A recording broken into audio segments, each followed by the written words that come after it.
Hey everyone, it's Michael GoosebumpsFan. I hope you're doing well today. Merry Christmas Eve. Tomorrow is Christmas Day itself. I hope you have a great Christmas. If I don't see you about that time, I probably won't because I don't think I'll be able to get anything read and reviewed for tomorrow or any kind of videos prepped for you guys. But I plan on making a few more videos next week now that I won't have any more Christmas movies to catch up on. I've been watching tons this year. I mean, tons. Things I haven't seen in forever that I found when I was moving into this house for the first time, that I watched for the first time in 15 years, God knows.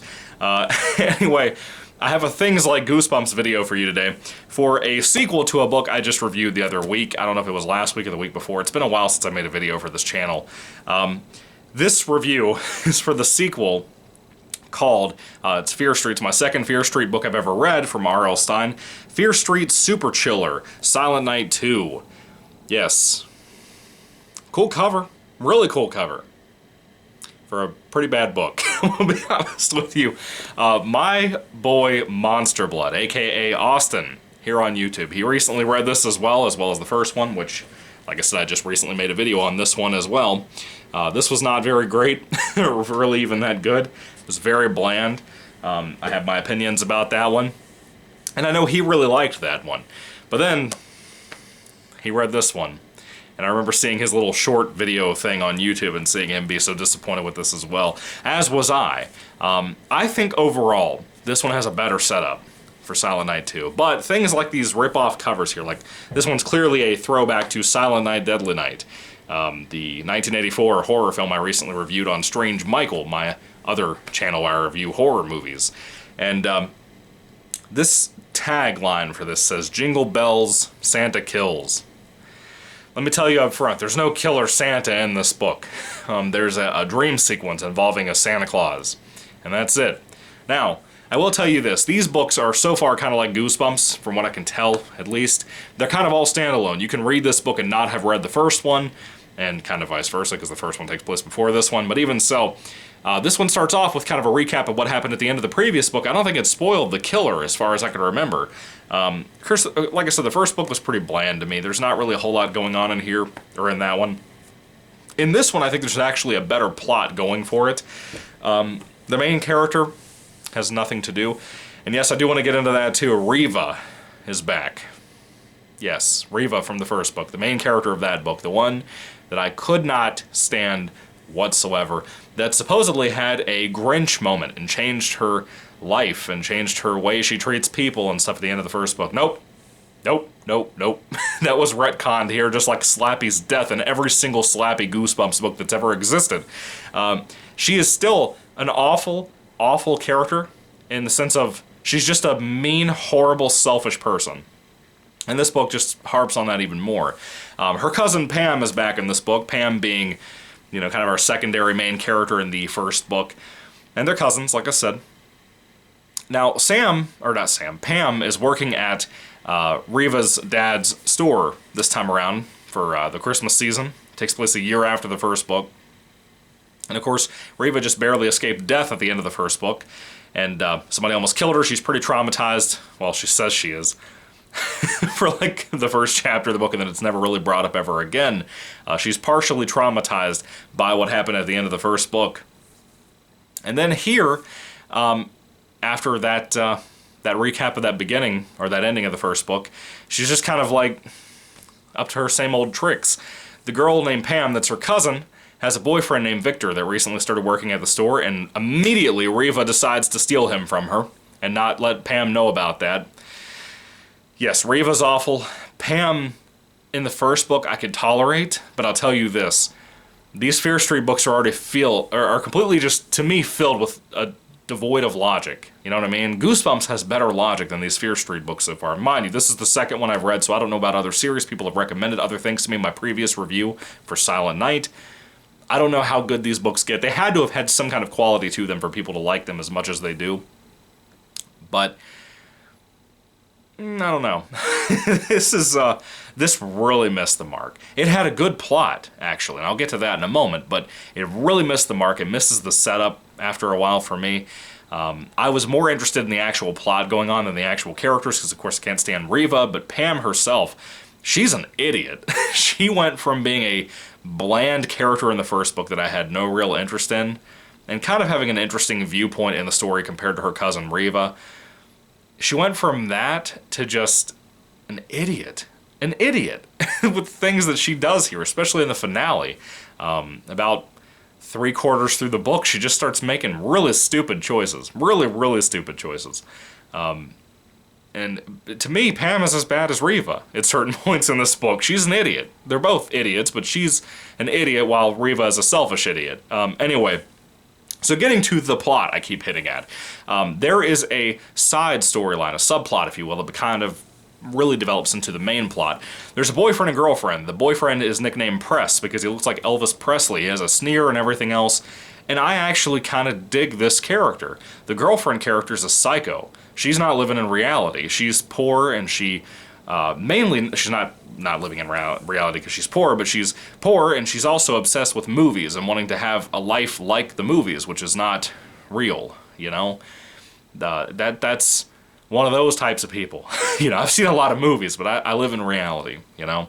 And this poor girl does not. So she is a little bit off, but her and Press are in love, and they're not doing so well this time around Christmas.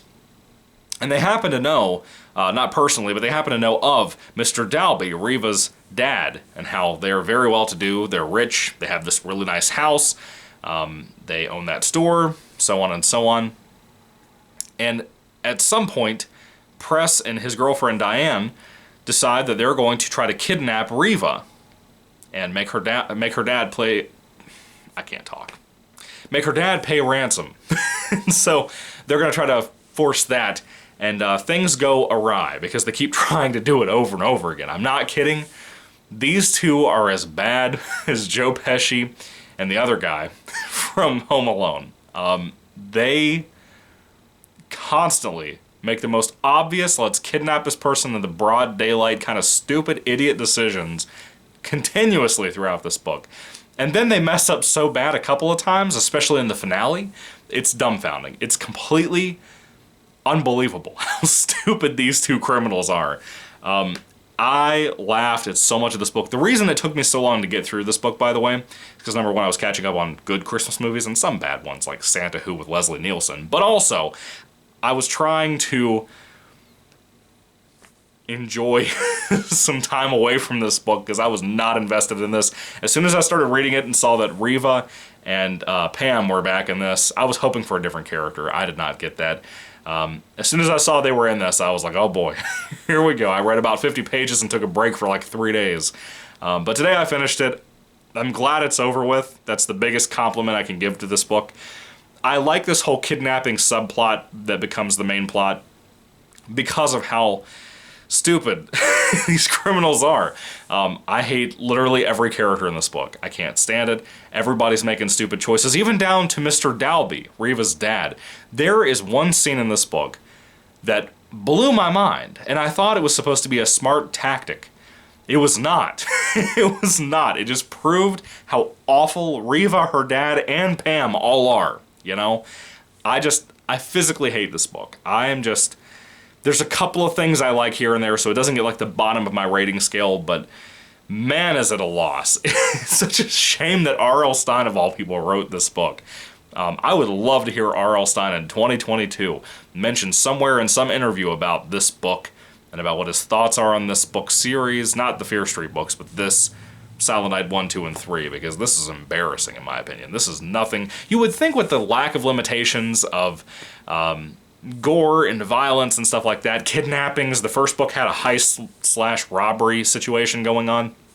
You would think with the lack of crime and violence in these books, where Goosebumps has the lack of being allowed to do that. They have death every once in a while, but it's not bloody most of the time. Most modern books kind of are, but most of the time Goosebumps doesn't have gore or violence or anything like that to it. You would think with the amount of monsters that he can craft there and whatnot, it doesn't even feel like the same writer sometimes. The actual way the book is written does, but the execution of those stories, it's almost like R.L. Stine found his gold mine when he started writing Goosebumps versus when he was writing this kind of, in my opinion, junk. I'm not a fan of Fear Street already. I'd never had any experience with it until I've read these two books. Haven't seen the Netflix movies, don't really want to. I'm a horror fan, so I probably will at some point. But, man, this is a loss.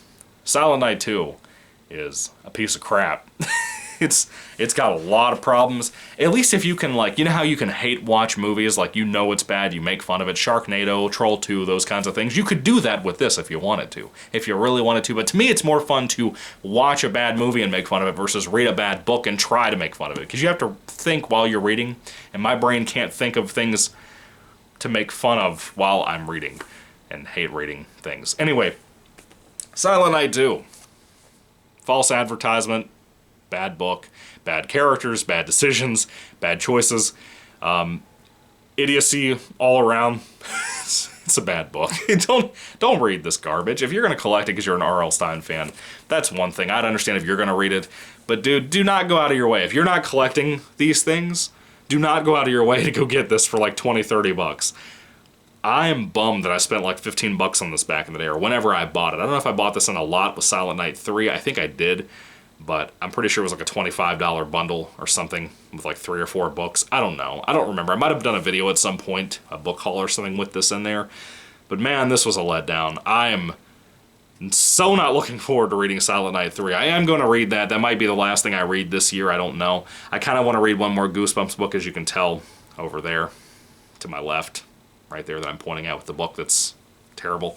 I might read another Goosebumps book before the end of the year after I read and review Silent Night 3. I don't know. I may or may not. I'm not going to hold my breath on it. I started reading it. I'm about 20 pages into it, so I probably will go ahead and read this. But I don't know if I'll make another Goosebumps review before the end of the year, unless it's a couple of reviews for the Goosebumps episodes I haven't watched yet, like Cry of the Cat, or what's the other thing? Go Eat Worms, you know? Anyway, what are your thoughts, folks? I would love to hear what you have to say down in the comment section down below about Silent Night 2, one of the worst one of the worst books I've ever read. Probably one of the worst Fear Street, from what I can tell from different reviews I've looked at. If you're a Fear Street fan, a genuine fan, do you like this? Do you like this book? What do you think about it? I'd love to hear all that down in the comment section down below. I'm glad that Austin feels the same way I feel, because, man, this was a miss. I hoped it would be better. Even when Reva and Pam showed up, I kind of hoped maybe it'd be a better book, but it was not. It was not. Anyway, what are your thoughts, guys? Put them down below. I'd love to hear what you have to say about Silent Night 2. If I had to rate this book on a 5-star basis, I would probably give it about 2 out of 5 stars. It sucks. It's such a terrible book. Only some brainless preteen could read this and really enjoy it, I think. I would not recommend this for a children's audience. It's not like it has a bunch of cursing or anything in it. It doesn't really matter to me if it is in there. But the violence and the gore and stuff might be a little bit much, you know. This book sucks. Anyway, I'm really debating on whether I want to keep these books in my collection. Same thing with The Snowman from R.L. Stine from the Point Horror series. I'm kind of debating on whether I even want to keep these in here. I've already bought them. I might as well. But I don't have much room around my house to begin with anymore because I have so many movies and books. So I need to start purging some of the collection again. These very well might go out the window at some point. I don't know, but they're not worth keeping. I'm an R.L. Stine collector at the same time, but I'm more of a Goosebumps guy than I am an R.L. Stine guy, if that makes sense, from what I've read so far of his outside of Goosebumps stuff. So I don't know what I'm going to do with these. I'll probably keep them because I'm also a hoarder at the same time. Not a sloppy hoarder. I'm the very clean-cut hoarder, if you will. Anyway, what are your thoughts? Put them down below. 2 out of 5 stars for me. What do you think about this terrible book? What'd you think about the first one? What'd you think about the third one, if you've read that? I hope to get out the review some point for Silent Night 3. I'm not looking forward to it. Now that I don't have so much going on, maybe I can read it and get it out of the way fast and move on with my life. What a terrible time that I'm looking forward to. Anyway, what are your thoughts? Put them down below once again. Thank you for watching, guys. Merry Christmas Eve. Merry Christmas Day tomorrow. I hope you enjoy it. I hope you have a blast. I hope you have a safe time driving out there and traveling if you're going to travel. And, yeah, don't forget the reason for the season. Anyway, thank you for watching. God bless you guys. And Merry Christmas once again. Goodbye.